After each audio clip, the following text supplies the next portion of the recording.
The sun rises over the vast Thar Desert. Its early morning light paints the sand dunes in shades of gold and amber. This is a place of stark beauty and quiet solitude. It is a landscape that has witnessed centuries of history unfold.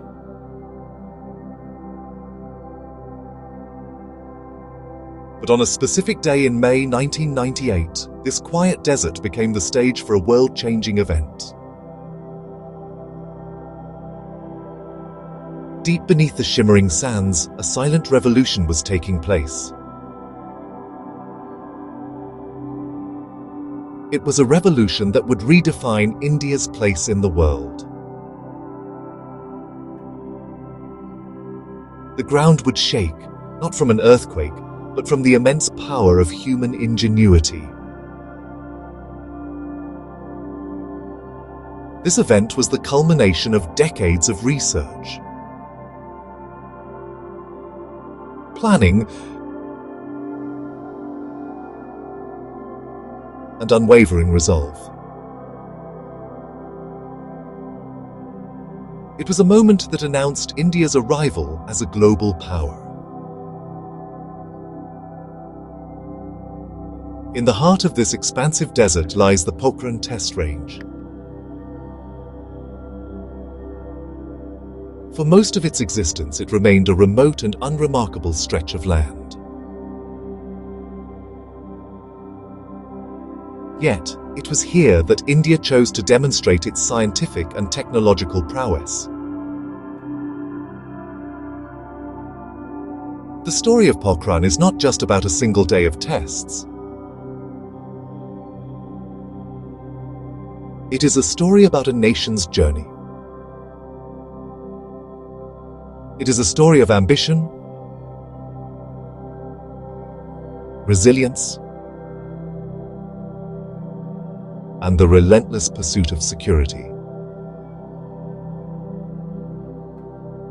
This documentary will take you inside that story. We will explore how a country committed to peace made the difficult decision to develop nuclear weapons. We will uncover the secrets, the sacrifices, and the science behind this incredible achievement that changed the course of history. The events of May 1998 sent shockwaves across the globe. News headlines flashed across television screens from New Delhi to New York. The world was taken by surprise.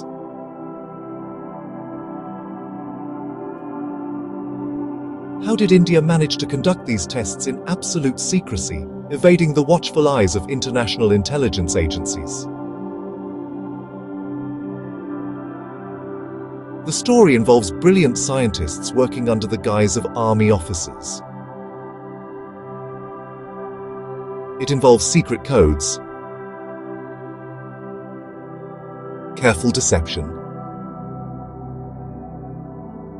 and precise execution. It is a tale of courage and conviction. This introduction sets the scene for that dramatic story. We will peel back the layers of history to understand the forces that drove India towards this monumental decision. A decision that was about so much more than a weapon. This essay will set the scene at dawn over the Thar Desert.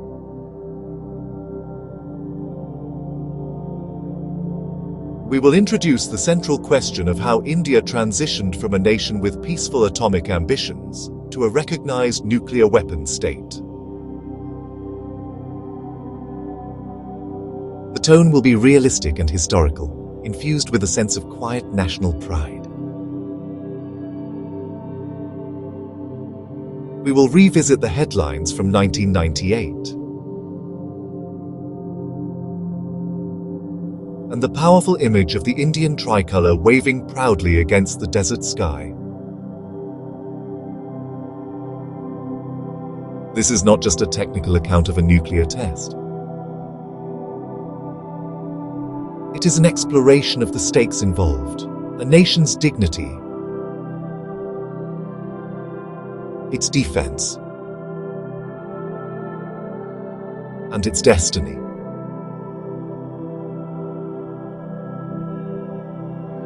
We will examine the why behind the what, providing a comprehensive look at one of modern India's defining moments.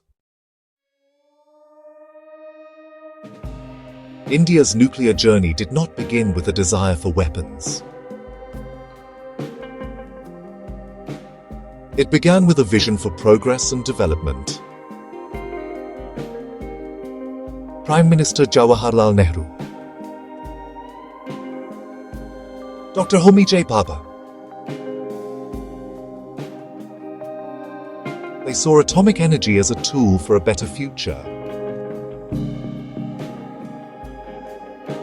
They dreamed of using nuclear power to light up villages. They dreamed of using nuclear power to run industries. They dreamed of using nuclear power to lift millions out of poverty. This was the Atoms for Peace doctrine that guided India's early steps. The nation established world-class research institutions. It trained a generation of brilliant scientists. Their goal was to harness the power of the atom for the good of humanity, not for its destruction.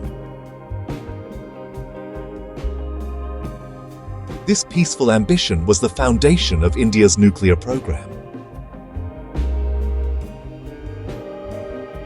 However, the world around India was changing. The Cold War geopolitical landscape was fraught with tension and conflict.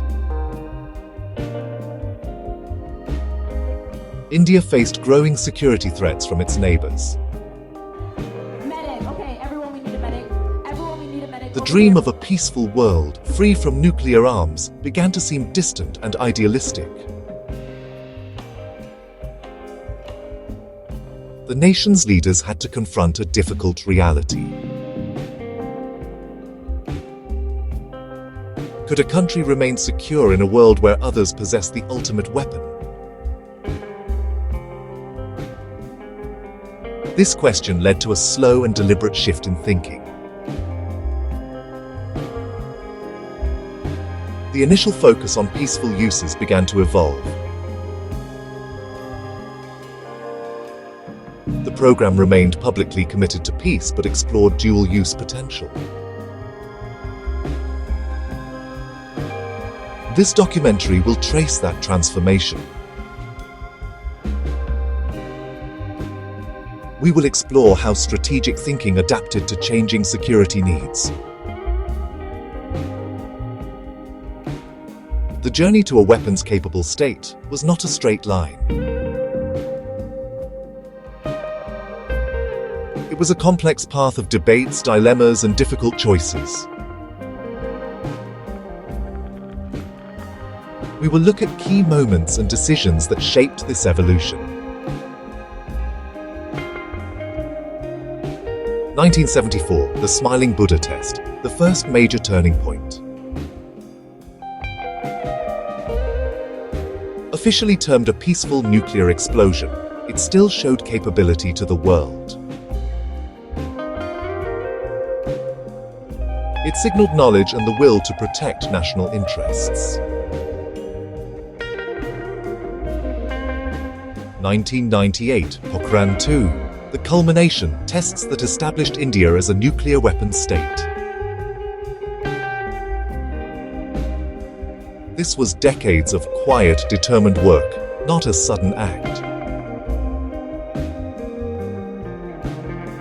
In this documentary, we present a realistic historical account.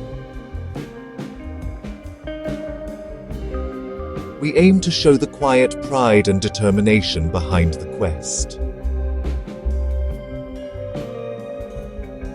By examining events up to 1998, we reveal the immense stakes. It was about national dignity in a world dominated by a few powerful nations. It was about ensuring the nation's defense. Ultimately, it was about shaping India's destiny on the global stage. The final decision to proceed with a nuclear test rested with Prime Minister Indira Gandhi. By the early 1970s, the strategic landscape made the case almost undeniable. The 1971 war was a military victory for India, but the political lessons were stark. The US carrier USS Enterprise steamed into the Bay of Bengal, a clear gesture of nuclear intimidation, a reminder that in a major crisis, India stood alone against the world's greatest powers. New Delhi concluded true strategic autonomy required a credible deterrent. The quiet scientific progress at BARC now had a clear political purpose. With the political decision made, the operation moved into a phase of extreme secrecy.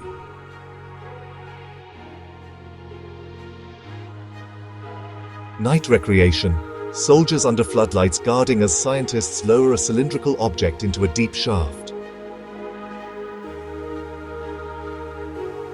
The location chosen was a remote area in the Thar Desert near the army base at Pokhran, Rajasthan. Its isolation was perfect for minimizing the risk to civilian populations and for hiding the preparations from the prying eyes of foreign spy satellites.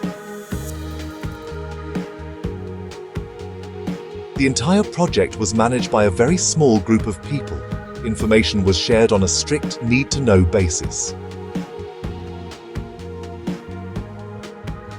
The scientists involved often traveled to the site under pseudonyms. The engineers involved often traveled to the site under pseudonyms. They wore army uniforms to blend in with military personnel. The logistical challenges were immense. Heavy equipment, sensitive instruments, and the nuclear device itself were transported hundreds of miles to the remote desert location without raising alarms. On May 18, 1974, in a control bunker located several kilometers from the test shaft, the small team gathered. At precisely 8:05 in the morning Indian Standard Time, the final command was given. The firing sequence was initiated. For a few agonizing seconds, nothing happened.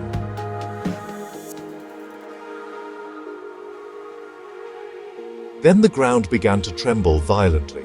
A huge mound of earth erupted, forming a massive, perfectly symmetrical dome that hung in the air, then collapsed. A cheer erupted. They had done it.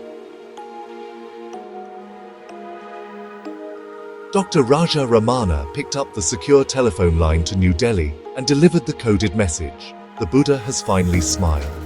The Buddha has finally smiled.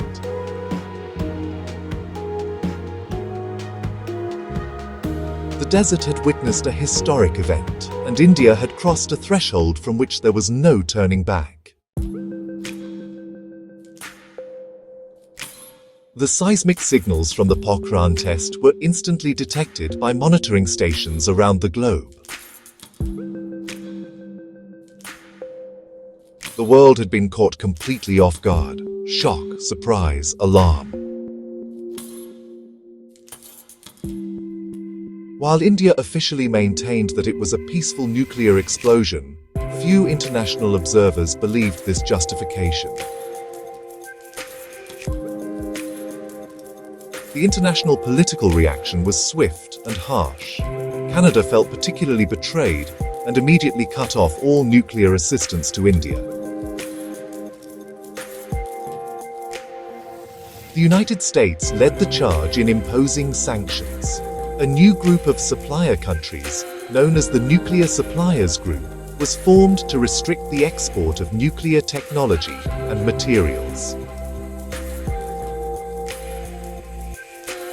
Domestically, however, the reaction was entirely different. News of the successful test was greeted with widespread jubilation. The event was seen as a major scientific achievement and a bold assertion of India's sovereignty on the world stage. The immediate aftermath was a period of technological isolation. But it also forced India onto a path of even greater self-reliance, setting the stage for the next chapter in its nuclear journey. Faced with a comprehensive technology blockade, India had only one option: to develop everything on its own.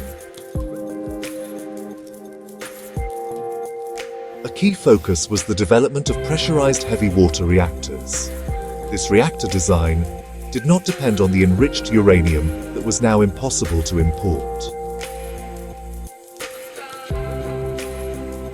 The scientific establishment, now operating under a cloak of secrecy, continued to refine the knowledge gained from the 1974 test.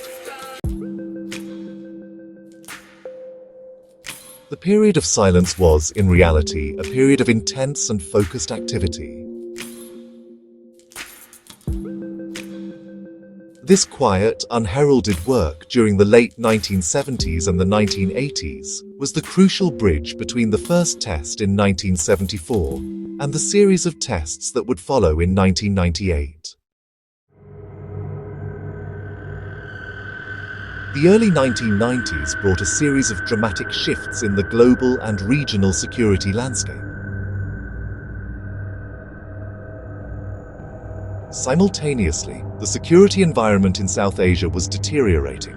Pakistan's nuclear weapons program was advancing rapidly. The international non-proliferation regime also became more aggressive. India saw the CTBT as another discriminatory treaty. In March 1998, a new government came to power led by Prime Minister Atal Bihari Vajpayee.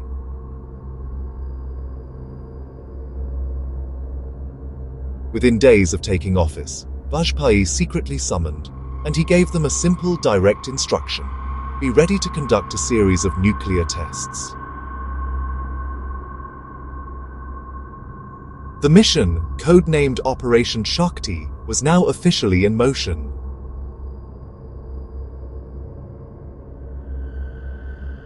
The greatest challenge was evading the sophisticated American spy satellites.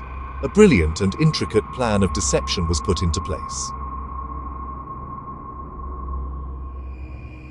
Cables for monitoring the tests were laid, but they were carefully covered with sand, an incredible attention to detail.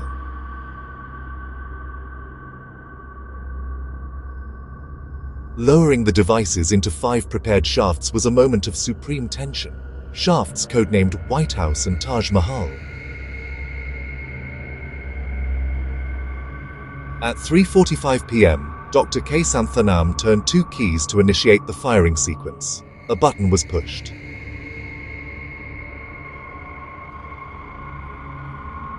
Then the ground heaved. The simultaneous success of 3 designs was a technical triumph. Scientists erupted in cheers and applause. On May 13th, 2 more subkiloton devices were detonated.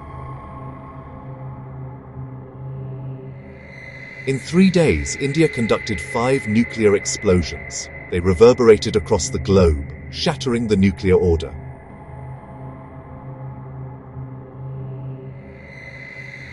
few hours after the first successful tests on May 11th, Prime Minister Atal Bihari Vajpayee stepped before the television cameras. As Vajpayee, India is now a nuclear weapon state. The international reaction was immediate and furious, just as India had anticipated. Domestically, however, the response was a mirror opposite. The news was met with an unprecedented wave of national euphoria.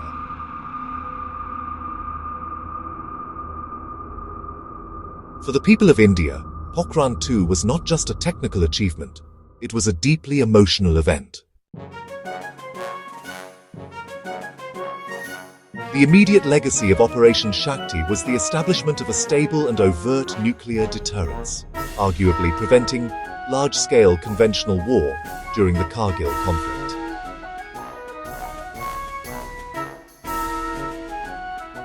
The initial storm of sanctions gradually gave way to a pragmatic acknowledgement of reality. This culminated in the landmark India-US Civil Nuclear Agreement in 2008.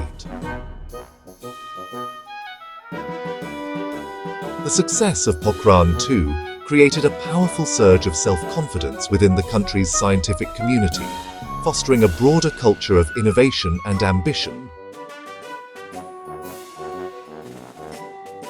The solution to this paradox was found in the doctrine it adopted: restraint, defensiveness, and a continued commitment to a world free from nuclear weapons. Furthermore, India has established a robust and secure command and control structure, ensuring that the decision to use these weapons would be a sober political judgment. India's story shows that true strength lies not just in possessing a weapon, but in having the wisdom and restraint to manage it responsibly.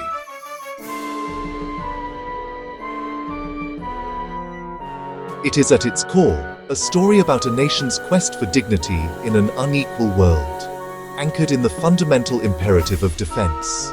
Ultimately, India's nuclear journey is about destiny. From Parmanu to progress, India's nuclear journey is not about dominance. It is about dignity, defense, and destiny.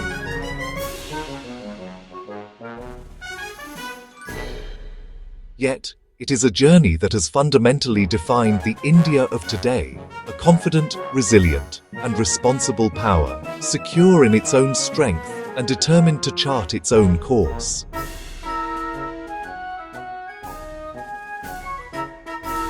The legacy of Pokhran is etched not just in the sands of the Thar Desert, but in the very character of modern India.